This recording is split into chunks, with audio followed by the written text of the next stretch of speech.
Now I think we are ready to tackle the next lesson. So now, nano mga gid ang aton i-discuss? It is all about atomic structure, 'di ba? Si quantum mechanical theory, the theory or the model of Schrödinger and Heisenberg, kay ara gid siya gitawag naton nga atom. So now we will be tackling nano ayan ang structure of the atom. Structure meaning nano ayan ang iya should, nano ayan ang iya foundation, nano ayan nakapahimo sa iya para mahimo siya nga usa ka atom. So these are the learning points.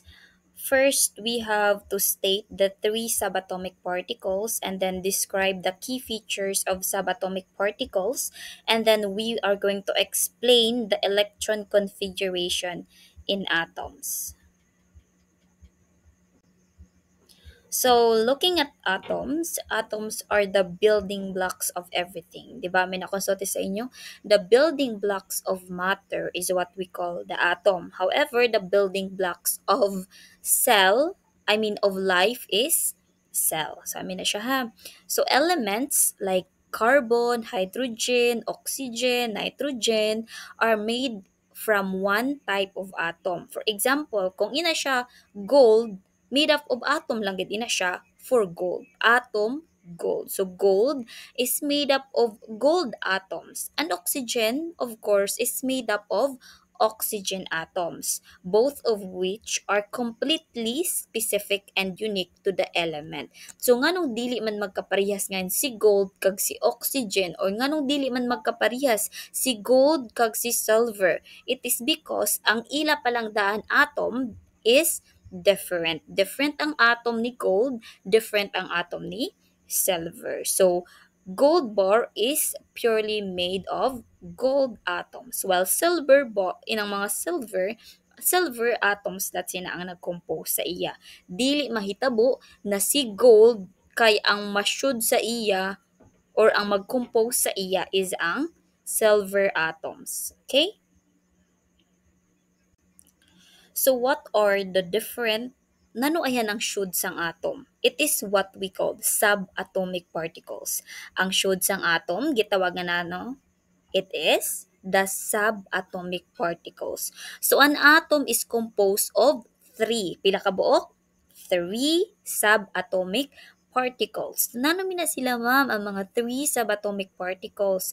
We have first gipanganlan siya nga proton, second neutron, third electrons. Nano gani? First proton, second neutron, third is electron. So aton diri makit-an ini diri sa picture hain-ayhan sini diri si electron, hain-ayhan diri si proton, hain-ayhan diri si neutron. So aton nila siya mahibaw-an in the next slide. So now, let's continue. Aton ila-ilahon ang three subatomic particles. Let's start with protons. Protons are subatomic particles that are first positively charged. So, nanuman ang sign if positively charged? Of course, plus. Meaning,ganisang plus is positive. So, positively charged. Always remember ha, proton, P, positive. P positive. Okay? So, located inside the nucleus. Atong tanawon ha, ini siya si proton, sa ara siya sa should sang nucleus. So, known to have a relative weight of 1. Pila ang weight or relative weight ni proton? 1. 1 lang gayud ina. Mandaan ha? Now, let's proceed with the second subatomic particles. It is what we call neutrons. Neutrons are subatomic particles that are neutral. So, meaning no charge. Wa siya gidapigan. Dili siya positive, dili la siya negative. So, same with proton, ara siya na-locate inside the nucleus. Okay? So, amin na siya ang color yellow. Atong tanawon, wa siya plus or wala siya sang negative or minus sign. So, meaning, wagay siya sang sign because it is neutral. So, known to have a relative weight of 1. Pila lahat? Pareha sila ni proton. kag ni neutron may ara sang relative weight of 1. 1 lang gid ang ila weight. Alright, now let's proceed with the third subatomic particles. I-excuse lang din ang mga iro dira nga managsige aw-aw. Okay? Now let's proceed with the third. It is what we call electrons, which are the subatomic particles that are, amin siya ang negative charge located in the shells, or kung aton siya tanawon, di ba, ang itlog, ang iya pinakagawas ng itlog is what we call the shell, located in the shells or energy levels around the nucleus, known to have a relative weight of zero. Pila? Zero. Also classed as negligible weight. Ano siya?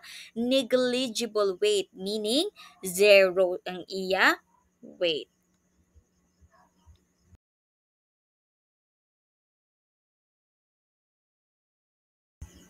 So let's summarize all in all the three subatomic particles. Nanogato siya mga three subatomic particles. We have proton, neutron, and electron. Based on their location, diin man na-locate si proton kag si neutron. Kung usa siya ka itlog, adto siya dito sa yellow na part, which is the nucleus. Okay? And then when we say electron, adto siya diin gato siya na-locate si electron, the outermost or adto siya sa shell, di ba? Kung mosulti kita itlog, ang gawas kay shell. And then we have the charge. Nanugato ang charge ni proton? P for plus or positive charge. And then when we say neutron, nanugato siya, tanawon diri naton sa charge, naka-indicate here that it is zero, meaning it has no charge. Not positive, not negative, but neutral. And then lastly, we have the electron or the negative charge. O taton tanawon diri may ara siya minus nga sign because it is an negative charge.